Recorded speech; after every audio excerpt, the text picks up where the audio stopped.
2002 সালের voter list সব বিধানসভায় পৌঁছে গিয়েছে। অভিষেক বন্দ্যোপাধ্যায়ের নির্দেশে কোর কমিটির বৈঠক শেষে বীরভূম এগিয়ে বললেন অনুব্রত মণ্ডল।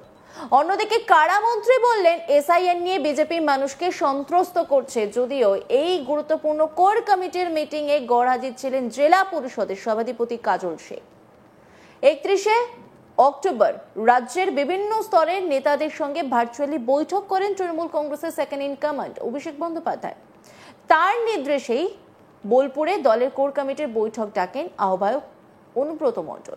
অনুব্রত মণ্ডলের তত্ত্বাবধানে বৈঠকে উপস্থিত ছিলেন রাজ্যের কারামন্ত্রী চন্দ্রনাথ সিনহা, বিধানসভার উপাধ্যক্ষ আশিস বন্দ্যোপাধ্যায়, লাভপুরের বিধায়ক অভিজিৎ সিংহ, তৃণমূল নেতা সুদীপ্ত ঘোষ, রবি মুর্মু সহ বীরভূমের সাংসদ শতাব্দী রায় ও বোলপুরের সাংসদ অসিত মাল। বৈঠকে উপস্থিত হয়ে সই করে চলে যান সিউড়ির বিধায়ক বিকাশ রায়চৌধুরী। তবে এই নিয়ে দ্বিতীয় দিন কোর কমিটির বৈঠকে গড়হাজির ছিলেন বীরভূম জেলা পরিষদের সভাধিপতি কাজল শেখ। বৈঠক শেষে সাংবাদিক বৈঠক করেন অনুব্রত মণ্ডল ও লাভপুরের বিধায়ক অভিজিৎ সিংহ।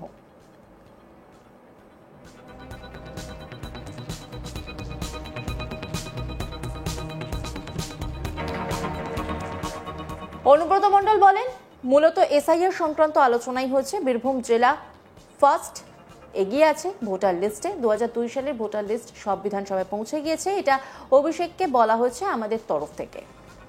অনুব্রত মণ্ডল তিনি কি বলছেন শুনুন। আমাদের আলোচনায় এসআর নেই, প্লাস আমরা দলের তরফ থেকে বীরভূম জেলাতে আমরা 2002-এর ভোটার লিস্ট যতগুলো বিধানসভা, তার সঙ্গে মঙ্গলকোট, হাউসগ্রাম সবই বিধানসভাতে আমরা অলরেডি ভোটার লিস্ট পৌঁছে দিয়েছি 2002-এ। একটাই খালি বীরভূম জেলা ফার্স্ট এগিয়ে আছে ভোটার লিস্ট। 2002-এর ভোটার লিস্ট সব বিধানসভায় পৌঁছে গিয়েছে, এটা অভিষেককে বলা হয়েছে আমাদের তরফ থেকে। আমাদের আলোচনায় এসআর নেই।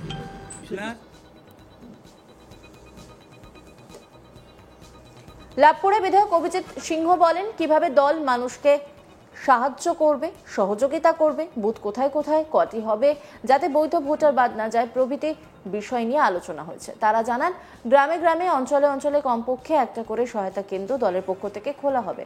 শহরের ক্ষেত্রে প্রত্যেক ওয়ার্ডে খোলা হবে। এছাড়া বীরভূমের 3 মহকুমা সিউড়ি, বোলপুর ও রামপুরহাটে ওয়ার রুম খোলা হবে। পাশাপাশি প্রতিটি বিধানসভাতেও দলের নির্দেশ থাকবে ওয়ার রুম। অভিজিৎ সিংহ তিনি কি বলছেন শুনুন। আপনারা জানেন যে গতকাল আমাদের সর্বভারতীয় সাধারণ সম্পাদক মাননীয় অভিষেক বন্দ্যোপাধ্যায় সাংসদ, তিনি এই বিষয়ে ভার্চুয়াল সভা করেছেন এবং সেই ভার্চুয়াল সভার মাধ্যমে তিনি আমাদের দলের স্ট্যান্ড বলে দিয়েছেন এবং আমাদের কি কি দায়িত্ব কর্তব্য সেটাও বলে দিয়েছেন। তো সেই জায়গায় দাঁড়িয়ে আপনারা জানেন যে আগামী 4 তারিখ থেকে নির্বাচন কমিশনের সিদ্ধান্ত অনুযায়ী এসআইআর সারা রাজ্যে শুরু হচ্ছে। আমাদের দলের পক্ষ থেকে মাননীয় অভিষেক বন্দ্যোপাধ্যায় যে নির্দেশ দিয়েছেন সেটাই আজকে আলোচনা হলো এবং সেই নির্দেশগুলো যাতে অঞ্চল level, block level, word level, পৌরসভা লেভেল, গোটা জেলায় সেটা যাতে অল প্রধান কাউন্সিলর সবাই যাতে সবাই সেটাকে কার্যকরী করে, তার জন্য প্লাস এমএলএ আমাদের কোর কমিটি আজকে সেই বিষয়ে সিদ্ধান্তগুলো নিল এবং সেটা আমরা আমাদের যারা পরবর্তী পর্যায়ে ব্লক সভাপতি, বিধায়ক, আমাদের যারা আছেন অঞ্চল সভাপতি, সাংসদ, তাদের সবাইকে আমরা জানাবো। আপনারা জানেন যে আমাদের সবটাই তো যারা ন্যায্য ভোটার তারা যাতে কোনো মতেই বাদ না যায়, যে মারা গেছে ইত্যাদি সেগুলো নিয়ে কোনো বক্তব্য নেই, সেগুলো আইন মতো যেটা আছে হবে, কিন্তু ন্যায্য ভোটার যাতে সকলের নাম থাকে, যাতে কোনোভাবেই অন্যায়ভাবে তাকে বাদ না দেওয়া যায়, তার জন্য আমাদের গ্রামের ক্ষেত্রে অঞ্চলে অঞ্চলে মিনিমাম একটা করে সহায়তা কেন্দ্র পার্টির পক্ষ থেকে খোলা হবে। আর শহরের ক্ষেত্রে প্রত্যেক ওয়ার্ডে, যদি অঞ্চল বড় হয় সেখানকার ব্লক সভাপতি, বিধায়ক সিদ্ধান্ত নেবেন যে একের জায়গায় 2 হতে পারে, কিন্তু একটা করে সহায়তা কেন্দ্র দলের পক্ষ থেকে তৃণমূল কংগ্রেস সব জায়গাতে করবে, এইটা মূল সিদ্ধান্ত। এর বাইরে যারা BLA 2 তাদের আইনগত অধিকার আছে যে BLOর সাথে তারাও বাড়ি বাড়ি যেতে পারে, তার জন্যে আগামী 3 তারিখের মধ্যে প্রত্যেক বিধানসভা এবং ব্লক ধরে ধরে ট্রেনিংয়ের ব্যবস্থা, সেই ট্রেনিংয়ের ব্যবস্থাও হচ্ছে এবং আজ থেকেই সেই ট্রেনিং শুরু হয়ে গেছে। যেমন আজকে শিবিরে ট্রেনিং চলছে সাইতে হয়ে গেছে এবং সাঁইথিয়াতে ট্রেনিং হয়ে গেছে। তাহলে একটা হচ্ছে প্রত্যেকটা অঞ্চলে অঞ্চলে ওয়ার্ডে ওয়ার্ডে সহায়তা কেন্দ্র, 2 হচ্ছে BLA 2দের অ্যাপয়েন্টমেন্ট দিয়ে দেওয়া, আর 3 হচ্ছে তাদের ট্রেনিং।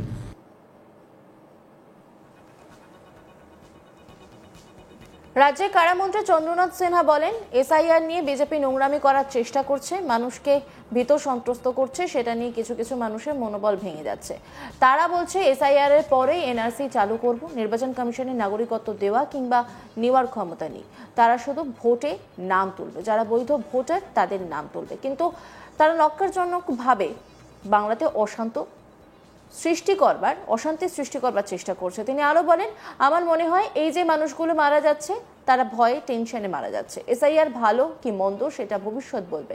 আমি বলবো এসআইআর নিয়ে ভীত সন্ত্রস্ত হওয়া দরকার নেই। মুখ্যমন্ত্রী মমতা বন্দ্যোপাধ্যায় বলেছেন তিনি আছেন, অভিষেক বন্দ্যোপাধ্যায় তিনি আছেন, চন্দ্রনাথ সিনহা তিনি কি বলছেন শুনুন। দেখুন, এসআইআর নিয়ে যেভাবে বিজেপি নোংরামি করার চেষ্টা করছে, মানুষকে ভীত সন্ত্রস্ত করছে, সেটা নিয়ে কিছু কিছু মানুষ তাদের মনোবল ভেঙে যাচ্ছে। তারা এসআইআর পরেই তারা বলছে এনআরসি চালু করবে। তাহলে এবার মানুষ ভাবছে এসআইআর যদি নাম তুলতে পারি তাহলে আমার নাগরিকত্ব চলে গেল। কিন্তু নির্বাচন কমিশনার নাগরিকত্ব দেওয়ার ক্ষমতা নাই, নাগরিকত্ব নেওয়ারও ক্ষমতা নেই। তারা শুধু ভোটে নাম তুলবে, যারা জেনুইন ভোট তাদের নাম তুলবে। কিন্তু তারা যেভাবে নক্কারজনকভাবে বাংলাতে একটা অশান্ত পরিবেশ সৃষ্টি করার চেষ্টা করছে, তো আমার মনে হয় এই যে মানুষগুলো যারা মারা যাচ্ছে তারা টেনশনে ভয়ে তারা মারা যাচ্ছে। যেহেতু তারা একসময় পূর্ববঙ্গ থেকে এসেছিল তাই, এবং তারা এইটাকে প্রতিবাদ করছে, এসআইআরটাকে প্রতিবাদ করছে, এটা আমার মনে হয়। অনুব্রত মন্ডল বলছে এসআইআর ভালো, সেক্ষেত্রে ইলাম বাজারে দেখা গেল যে একজন দেখুন, এসআইআর ভালো কি মন্দ সেটা ভবিষ্যৎ বলবে, কিন্তু এসআইআর অনুব্রত মন্ডল কি বলেছে সেটা তার ব্যাপার। আমার যেটা বক্তব্য, যেটা এসআইআর নিয়ে মানুষকে ভীত সন্ত্রস্ত হওয়া দরকার নেই। তৃণমূল কংগ্রেস পরিষ্কার ভাষায় বলছে, মাননীয় মুখ্যমন্ত্রী মমতা ব্যানার্জি পরিষ্কার ভাষায় বলছে, আমাদের সেনাপতি অভিষেক ব্যানার্জি পরিষ্কার ভাষায় বলছে, আমরাও আমাদের নির্বাচন ক্ষেত্রে বা জেলায় পরিষ্কার ভাষায় বলছি, প্রতি বৈধ ভোটারের নাম তুলতেই হবে, তা তুললে আমরা ছাড়বো না। কেননা বৈধ ভোটারকে অন্যায়ভাবে কাটা চলবে না। অন্যান্য খবরের আপডেটের জন্য অবশ্যই নজর রাখুন আজ তাক বাংলার ইউটিউব স্ট্রিমিংয়ে। লাইক, কমেন্ট, শেয়ার এবং সাবস্ক্রাইব করতে ভুলবেন না।